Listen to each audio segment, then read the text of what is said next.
Stand by for emergency materialization. We've got things very, very wrong. What even is it? Teleport, obviously. Teleport. Oh, I hate teleport. Teleporter. Fancy word. Just like 3D printers, really. All you have to do is add... Pull to open. Pull to open. Yes, and what do you do? They break down living matter and information and transmit it. Why don't we just teleport now? Hello, welcome, and thank you for beaming in and joining us here on a very, very special Pull to Open, a little side quest into one of the most interesting and maddening science fiction concepts in the television show Doctor Who. My name is Chris Taylor. And as if by magic, I appear. I'm Pete Pachal. That's right. We're getting deep into it, into teleportation, into transmatting, which of course is matter transmission, don't you know? Indeed.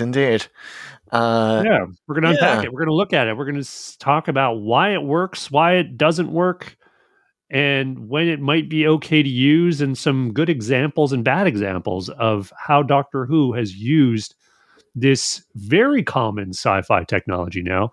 So I think it behooves us to actually start at the beginning if we're going to deconstruct teleportation. That's right, because at the beginning, Doctor Who did it before Star Trek.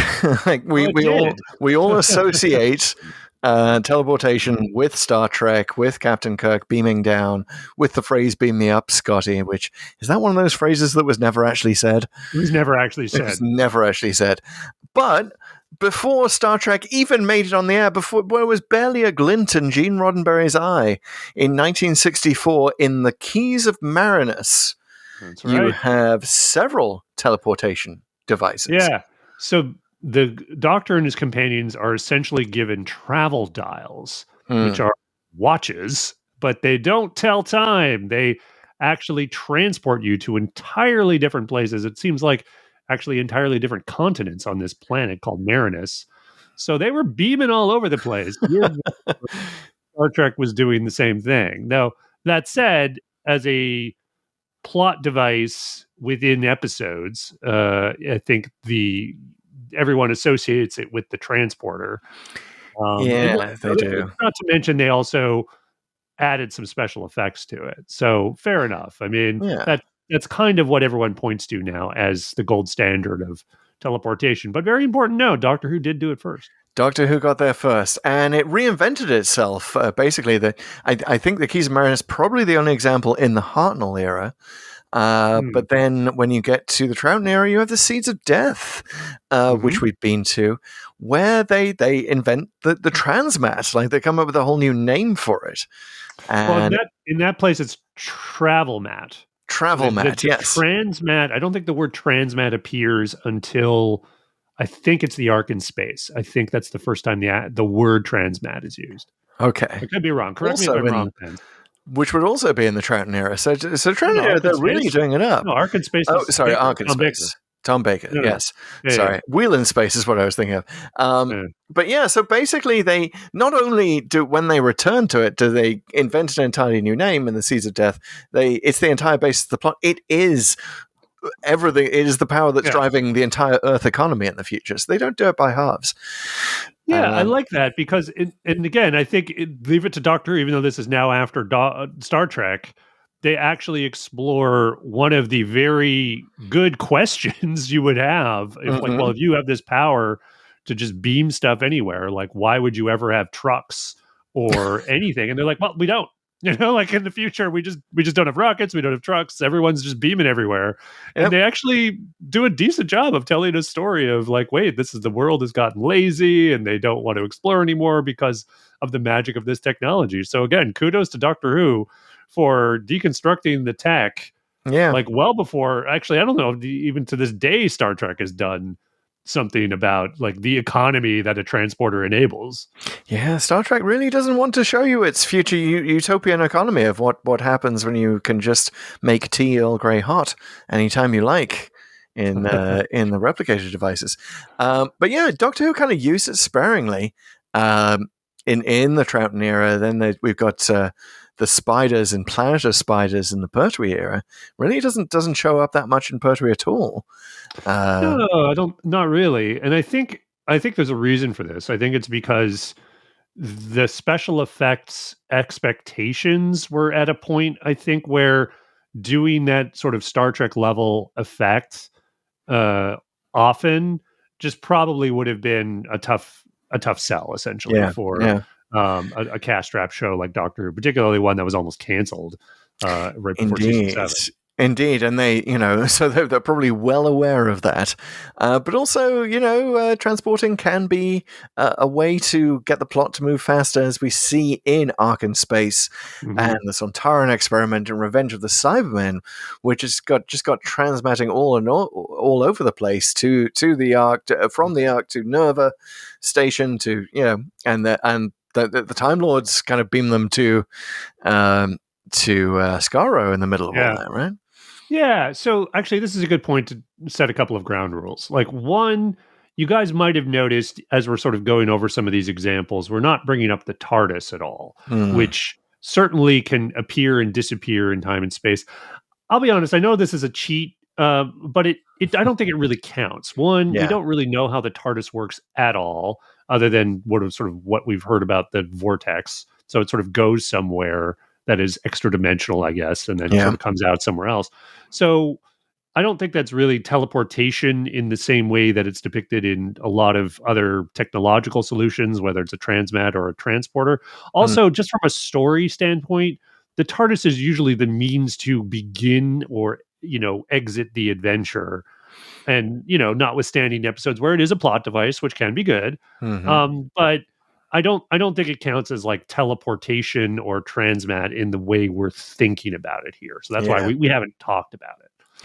And it's kind of interesting, isn't it? So it starts to get used in the Baker era, and we've seen one of those examples recently. We've been to the Brain of Morbius, where the Sisterhood of Khan can teleport people, and the Doctor actually derides it as being low tech, lower tech than a forklift truck. Now, obviously not being literal, but he is suggesting that you don't really don't teleport people. It's like I've got this TARDIS here, basically, is what he should have said. Like, this is true teleportation. This is like, it still exists. You don't have to reconstitute me out of atoms. Right. It could be an interesting side quest, and maybe one that would take a lot longer than this. Is like, how many times has the Doctor been killed before he gets to the time that we know about him sort of being killed in a teleport over and over? And we'll get to that. I like to think the Sisterhood and the Spiders, we mentioned them too, are maybe something slightly different than these technological ways of teleporting, because in each case it's more psychic power, and you could use magic, I guess. But I also like the idea of having this super advanced power of thought. You can kind of think yourself somewhere else, if you take my point. I mean, it's very kind of out there and new agey, but there are these theories of holographic universe theories where I don't want to get into it, but the universe itself is kind of a projection of lower dimensions, and maybe you could, spoilers, in a sense, when that your thought has more interaction with the universe than you might think, and therefore, if you were to master that, somehow you could just think yourself somewhere else. I know, kind of nuts, but I like to think that that's what's going on in those cases. So it's kind of used sparingly in Old Who. Like, we've got the examples of Stones of Blood, Mordred Undead, the Five Doctors with the Master's Transmat button. One thing I almost forgot about the Ark in Space and that little trilogy with Revenge of the Cybermen and stuff is that Doctor Who used to be a little more consistent about needing either another chamber at the other end or at least another device. So, for example, Revenge of the Cybermen explicitly says that Kelman has gone down to Voga, presumably in like a shuttle or something, and set up the transmat. So he couldn't just beam there without a thing there to receive him. And that's clearly how TMAT works in the Seeds of Death. I got to say, that seems much more plausible than Star Trek, where you can just pick a point in space and decide I'm going to appear there. Like how? Like, what is reconstituting you at that spot? Right. And they never really sort of talk about that and how you're transmitted. I mean, there's a lot of technobabble in Star Trek, but there's nothing that really explains any of that. Whereas this, again, I'm not saying it's real, certainly, but it feels more real when there's something there. Now, I'm going to qualify this. Doctor Who has been inconsistent about this. Oh, There are yes. certainly many, many examples, particularly in New Who, where there is not a chamber on one side or the other. Yes. Well, we should get to that because, I think that's the main point. As we were sort of listing out this incomplete list, but just, everything we can mention, everything we find via, mentions of transmat, looking through the Doctor Who transcript site, it is way more used in New Who. I would not necessarily have expected that. I mean, it's mentioned in The End of the World, like right in episode 2 of New Who. Lady Cassandra, who became one of our ratings, tries to use a teleporter to escape that station. And then it's in Bad Wolf. The Daleks are transmitting victims. Right. It's how they get into the Big Brother house in the first place. Voyage of the Damned, everyone's got bracelets teleporting them from the Starship Titanic down to Earth.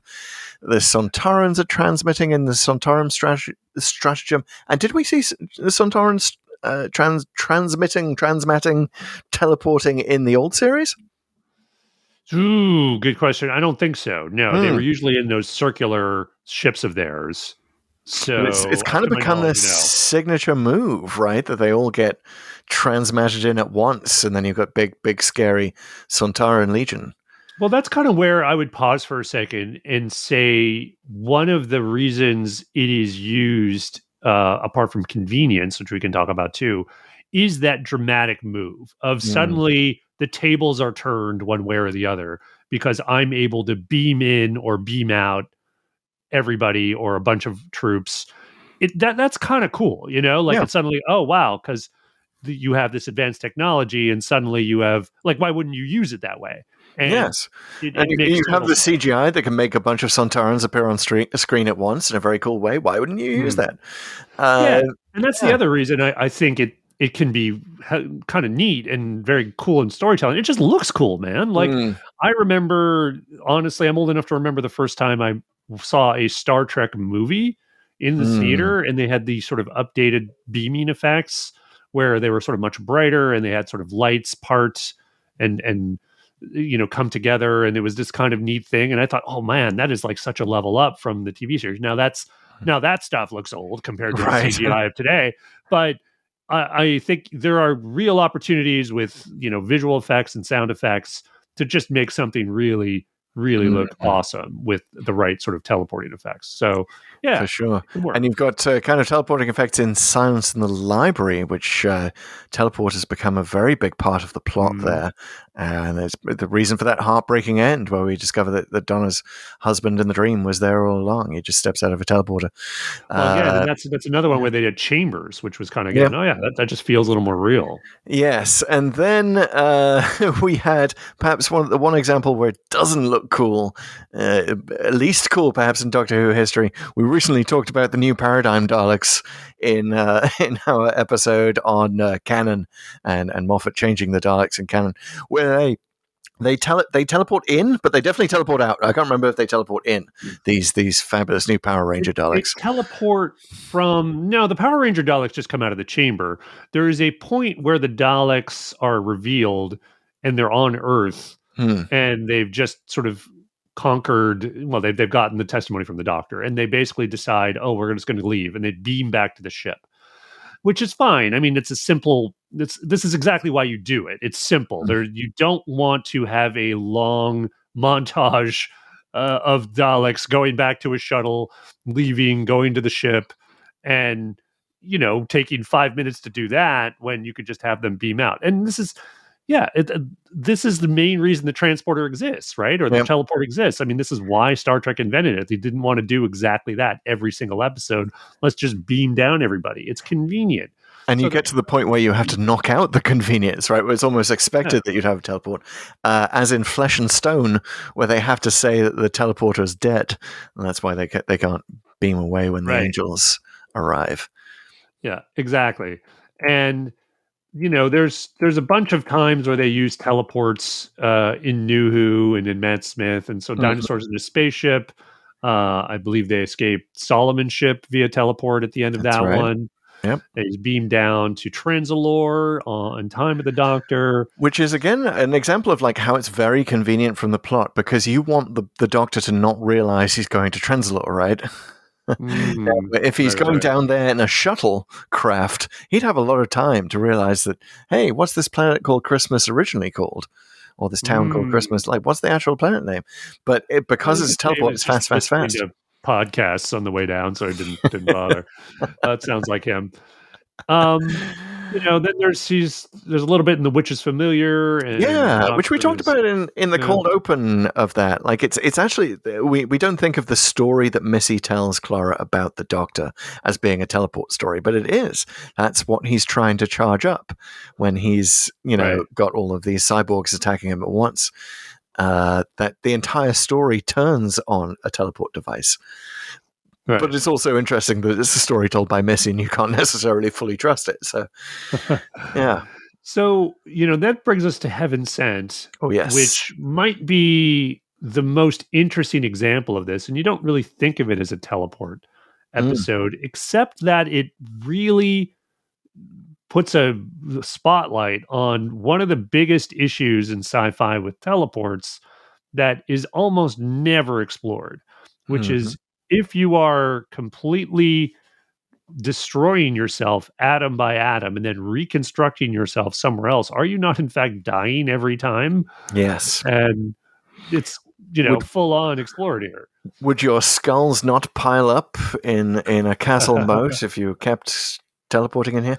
Absolutely they would. So yeah, I mean, it really is, I was scratching my own head thinking, has Doctor Who ever dealt realistically with teleportation? Of course it has, in what many people now judge to be the best Doctor Who story ever. So Moffat used it a fair amount, but after Heaven Sent in our list, my goodness. Well, I guess it's also in Twice Upon a Time, right? There's a lot of teleporting all over the place with Testimony does that. Yeah. So it's, sparingly used. It works for the plot. Now, as soon as you get Chibnall in the showrunner's seat, you get The Woman Who Fell to Earth, in which Tim Shah has a short-range teleport. And Chibnall has the Doctor saying double cheat to that. Which sounds like a confession to me. Exactly. And this is what I'm discovering Chibnall does, right? We saw this in 42, where he's just like, look, just calling it a stupid pub quiz doesn't stop it from being a stupid pub quiz.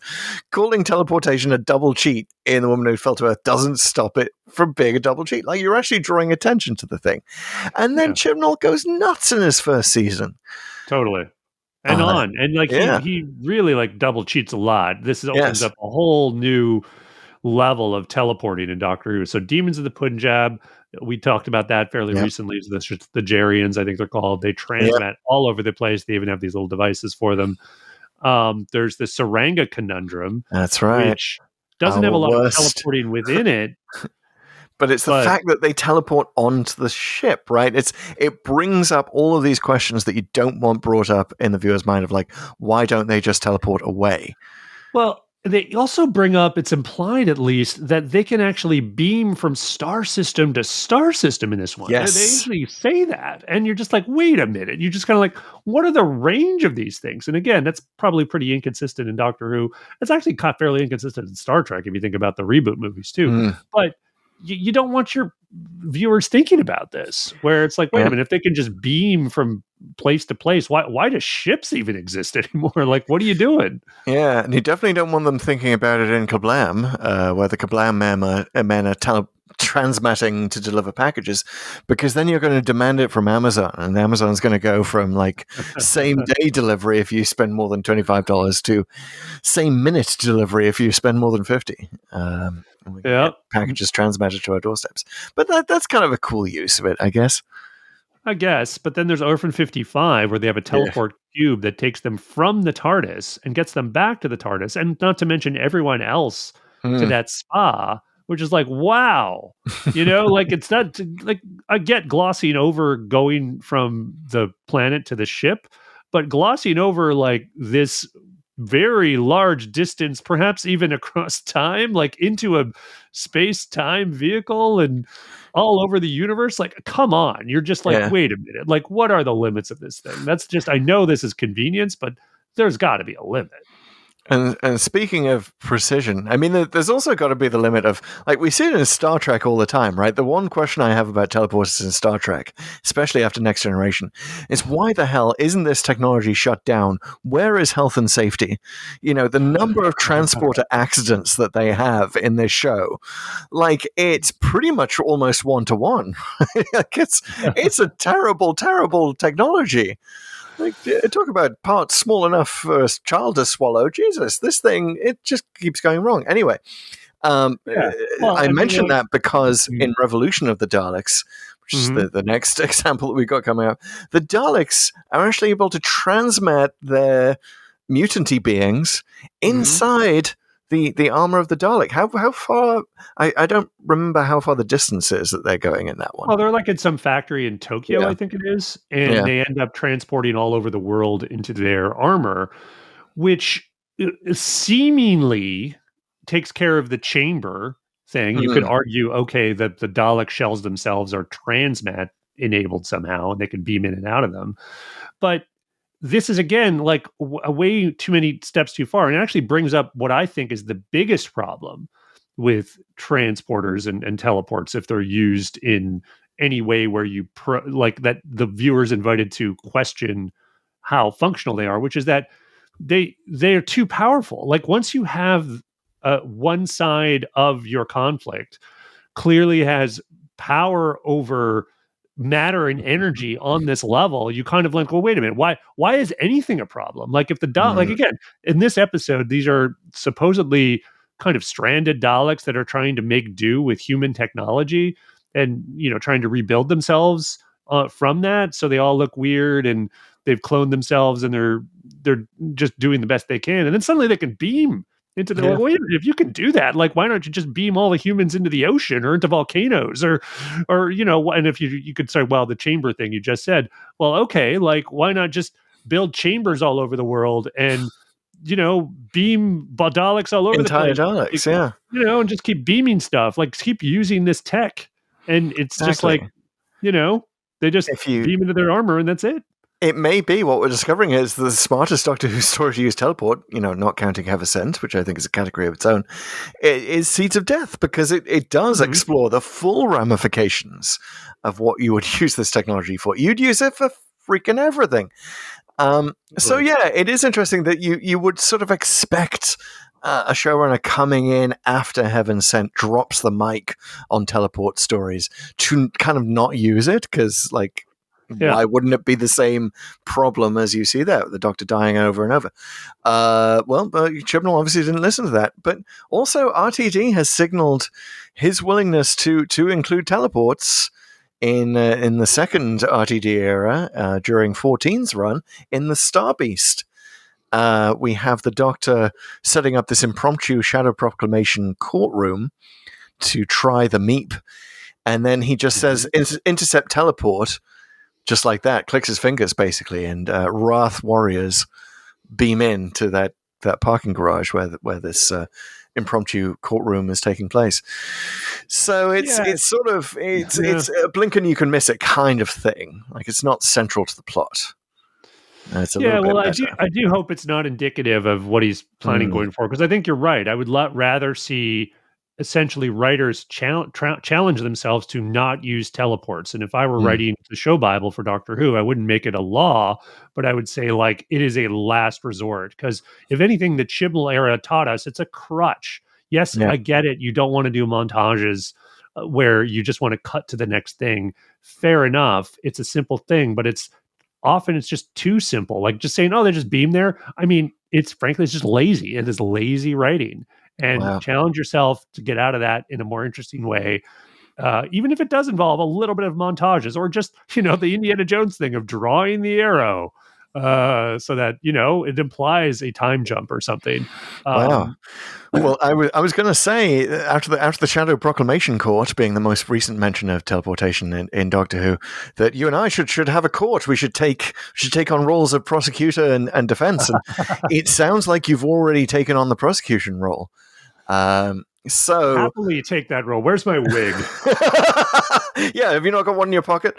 Yeah, oh my God, I really should have a barrister's wig just for moments like this. May it please the court.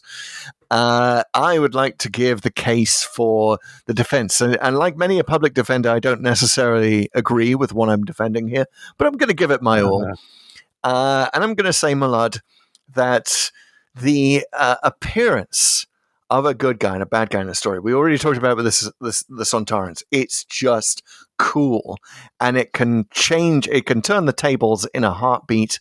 Like, one person with a gun facing another person with a gun. Whoa! Suddenly there are 50 people with guns. Like that's turned the tables. That's exciting. That's drama. It's necessary. And if Doctor Who, Your Honor, if Doctor Who were to abandon teleportation as a device, then you'd basically be leaving it to the rest of science fiction. I mean, teleportation has been part of science fiction. I discovered in my thoroughly researched 15 minutes before the show started, it first appeared in Jules Verne in the 19th century. Like, Jules Verne, basically the father of science fiction, with Mary Shelley being the mother, obviously. But yeah, so it's in there. And if you just abandon it, if you just leave it to Star Trek to mess up teleportation over and over again, you can't comment on it. So I say no, sir. I say there should be no ban on teleportation in Doctor Who.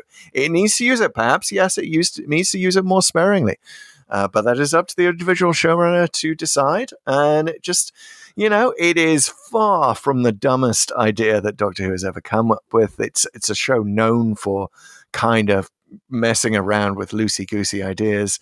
And also, it's even with the Disney money, it's a limited budget, people. This is an easy way to travel from one place to another. Do a travel montage by teleportation. Bam, you're done. You don't need to show them getting in and out, which would just be a terrible thing to have to impose on the show. So, in conclusion, Your Honor, I ask the jury to let teleportation go free. There's not enough evidence to convict. If it please, this is the court. I do not believe that a capital punishment is required for teleportation. I don't know if all the talk about TikTok bans lately has corrupted my worthy opponent's thinking on the subject, but the ban is not the case we are trying to make. What I do believe, though, that teleportation should probably get locked up for a while before it can come back out and serve as a plot device in Doctor Who. And here's why. We've had way too much of it in the Chibnall era, as we've just gone over. And in many of those cases, it was plain and simple lazy writing. There was just a lot of, let's just get everyone to this place or just do this one thing.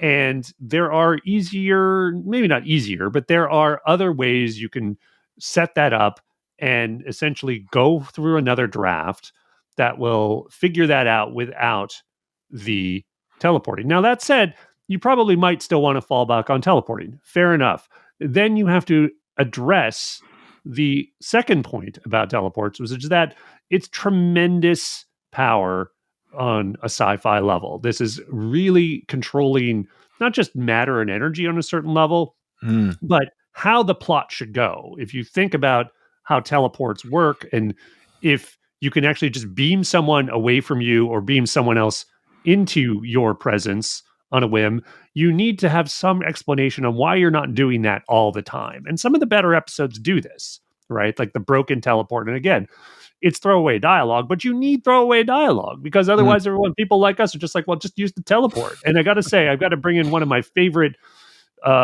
episodes of Red Dwarf into the discussion, Your Honor, because it is an amazing comedic moment that hits this home, where at the end of an episode, our heroes, Lister and the cat and Crichton and Rimmer need to get back to Starbug, and they're like, well, we're going to fight our way past the androids and do all this dramatic stuff, which sounds like an amazing sequence they would never have the money to shoot. And then Crichton pulls out, we could just use the teleporter. and they just beam back, which is exactly, oh yeah, why don't we just do that? Because, and that's brilliant writing, because it sort of lays bare what every other show doesn't do. Yep. you got to at least explain why you're not using this amazing power you have over time and space to do the thing when you've already established that you have that power. So, and then of course there is the ultimate thing that again, no one ever really explains or deals with except Doctor Who, which is that it's killing you every damn time. Let's talk about that. And this is actually a really good opportunity to use a companion to question this. I mean, aren't I dying? And maybe even you get a nice little aside from Shudigatwa about, yeah, but you'll thank me later. Yeah, like something like that. Or what do you think the TARDIS does to you all the time, or something like that? You'd be like, you're dying all the time, honey. Yeah. Well, okay. My learned colleague has changed my thinking on this. I think in fact he's right. I think we should lock up teleportation. Wait, where did it go?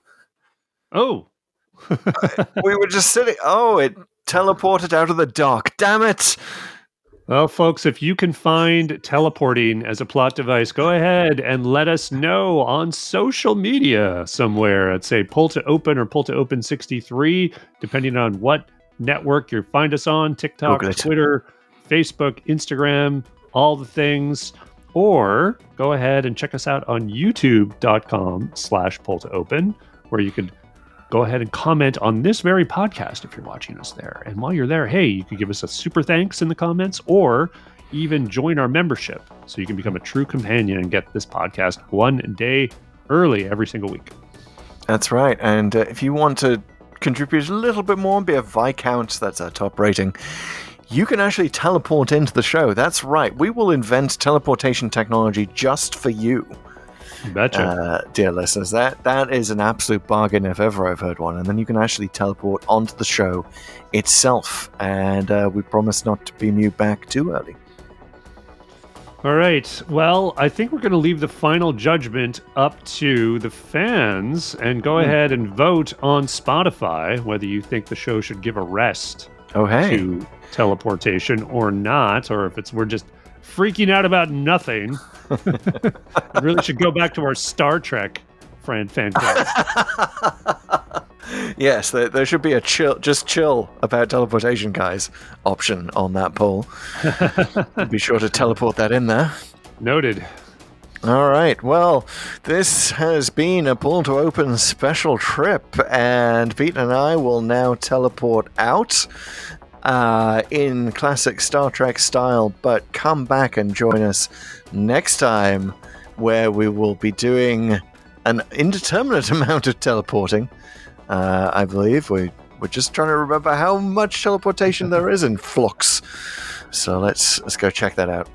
Come on back then. We promise not to beam you.